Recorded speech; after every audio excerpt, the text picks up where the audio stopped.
రఘురామకృష్ణ ఈ వ్యక్తి వైఎస్ఆర్సీపీకి ఎంపీగా ఉన్నాడు. సో రీసెంట్గా అతను రాజీనామా కూడా చేశాడు. ఆ రాజీనామా చేసిన ఆ లేఖలో జగన్ని ఒక గజనీ వ్యక్తితో పోల్చి రాయడం జరిగింది. అండ్ రీసెంట్గా సంక్రాంతికి అతను సొంతూరు వెళ్ళొచ్చిన తర్వాత కూడా టీడీపీ నుంచి పోటీకి బరిలో దిగుతున్నట్లు కూడా ఒక సమాచారం అయితే బయటకు వచ్చింది. అది కన్ఫర్మ్ అయిందా? ఇది ఎంతవరకు వాస్తవం? ఈరోజు ఆయన రిజైన్ ఇచ్చాడు. ఇది అందరూ ఎక్స్పెక్ట్ చేసింది. ఎందుకంటే ఎన్నికల ముందు రిజైన్ ఇవ్వాలి కదా, అతను వైసీపీలో ఉన్నాడు కాబట్టి. వైసీపీకి రిజైన్ ఇస్తేనే వేరే పార్టీలో చేరడానికి క్లియర్ అవుతుంది. సో దాంట్లో ఇంకెట్లాగో ఆయన రాజుగారు ఆయన ముందు నుంచి కూడా సెటైర్ స్పెషలిస్టు. సెటైర్లు వేయడమే ఆయన స్పెషల్. అంతకంటే ఆయన నియోజకవర్గానికి చేసిందంతా కూడా తను ఎంటర్టైన్ చేశాడు. అది ఎంపీగా ఆయన చేసింది ఏంటంటే నియోజకవర్గ ప్రజల్ని సెటైర్తో ఎప్పటికప్పుడు ఎంటర్టైన్ చేయడమే వాళ్ళకి ఇచ్చిన గిఫ్ట్ అనుకోవచ్చు, ఈయన గెలిపించిన దాన్ని. మరి ఇప్పుడు ఏమని ఓట్లు అడుగుతాడో తెలియదు. కానీ ఆయనైతే నాకు తెలిసి ఆ నియోజకవర్గానికి ఏం చేసినాడో ఏమి ఇప్పటివరకు ఆయన కూడా చెప్పాల. నేను చాలా చేశానని చెప్పాడు దీంట్లో కూడా, కానీ స్పెసిఫిక్గా నేనేం చేశాను నియోజకవర్గానికి అనేది ఆయన చెప్పలే. సో మొత్తానికి 3.5 సంవత్సరం నేను నా నియోజకవర్గ శ్రేయస్సు కోసం పాటుపడినానని చెప్పాడు. ఏం పాటుపడినాడు అనేది మనకేమీ చెప్పలేదు. సో మొత్తానికి ఏంటంటే అతను నిజానికి ఒక రాజకీయాల్లో ఒక రాజకీయ నాయకుడు, ఒక ఎంపీ ఎలా ఉండకూడదో ఒక ఎగ్జాంపుల్గా మనం అతన్ని చూపించవచ్చు.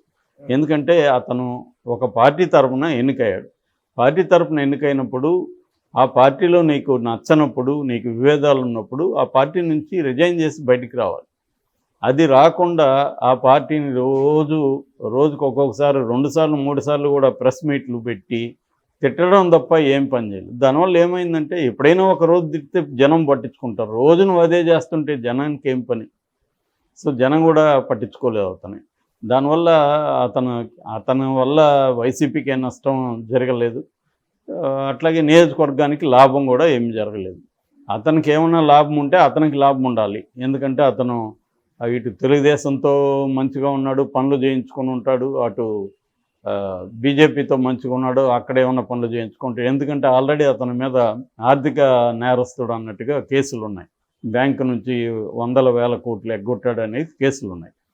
సో ఈ క్రమంలో ఈరోజు అతను లెటర్ రాశాడు. ఆ లెటర్లో మీరు మహమ్మద్ గజనీ లాగా నా మీద అనేక సార్లు నా సభ్యత్వాన్ని రద్దు చేయాలని ట్రై చేశారు, ఫెయిల్ అయ్యారు మీరు. సో నేనైతే మాత్రం ఈ 3.5 సంవత్సరంలో నా ప్రజలకు సేవ చేశాను. ఇప్పుడు నేను వైసీపీ క్రియాశీల సభ్యత్వానికి రిజైన్ చేస్తున్నాను. త్వరగా ఆమోదించండి.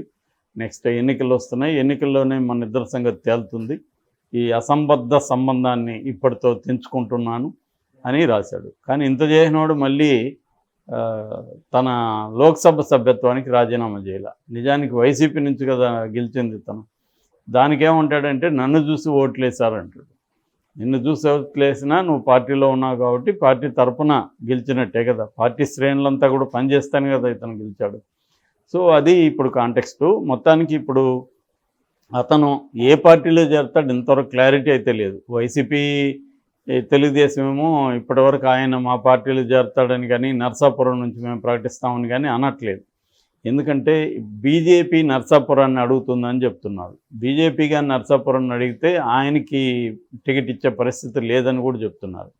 ఎందుకంటే బీజేపీలో గతంలో కృష్ణంరాజు అక్కడ 99లో గెలిచాడు. అందుకని వాళ్ళు అడుగుతున్న నియోజకవర్గాల్లో నర్సాపురం ఉంది.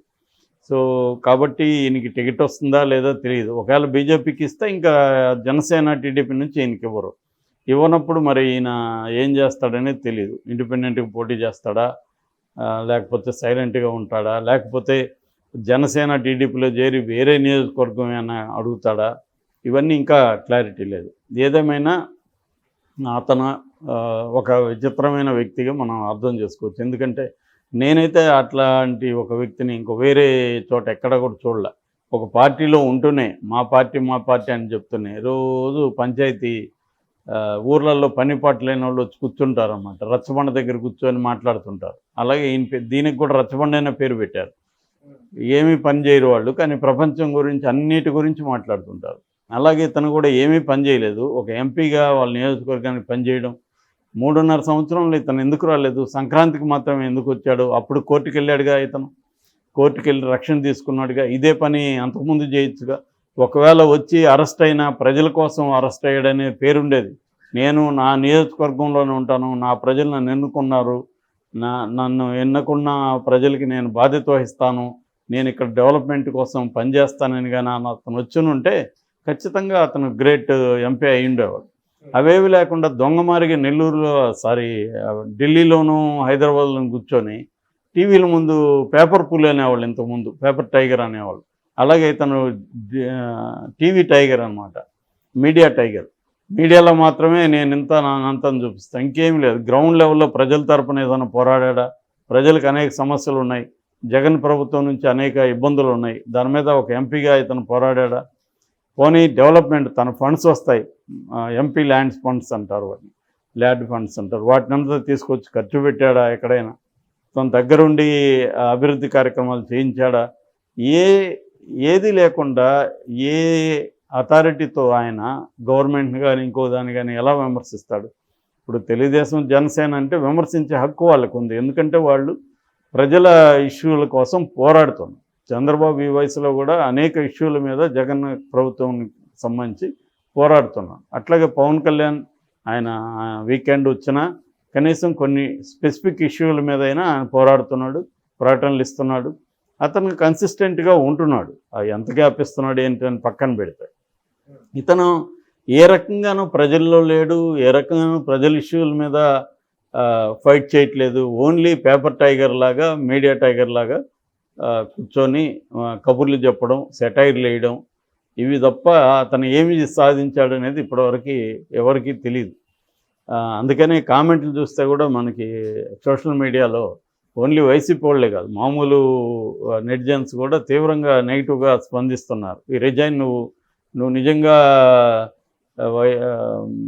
మగాడైతే ఎప్పుడో ఇచ్చుండాలి అని మాట్లాడుతున్నారు వాళ్ళు.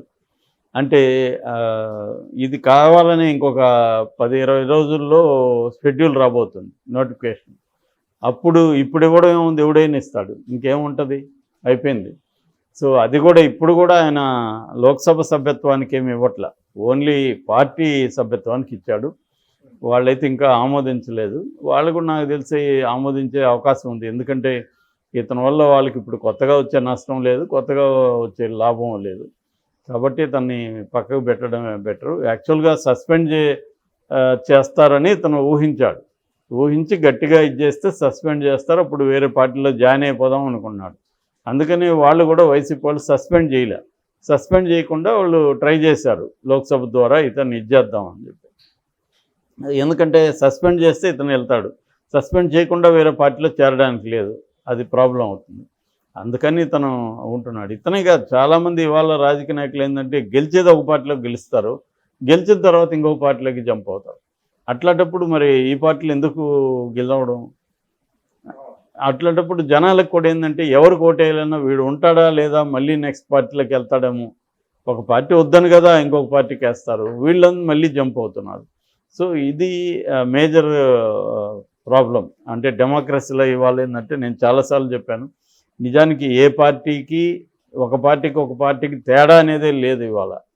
ఎన్ని కథలు చెప్పినా, సిద్ధాంతాలు అన్నా ఏ పార్టీకి ఇంకొక పార్టీకి తేడా లేదు. ఎందుకంటే ఈ జంపింగ్ జిలానీలే అన్ని చోట్ల ఉంటారు వీళ్ళే. సో పార్టీకి నిజానికి ఏదన్నా తేడా ఉంటే ఈ పార్టీ నుంచి ఆ పార్టీలోకి ఎందుకు పోతున్నావు ఎవడైనా చెప్తున్నాడా?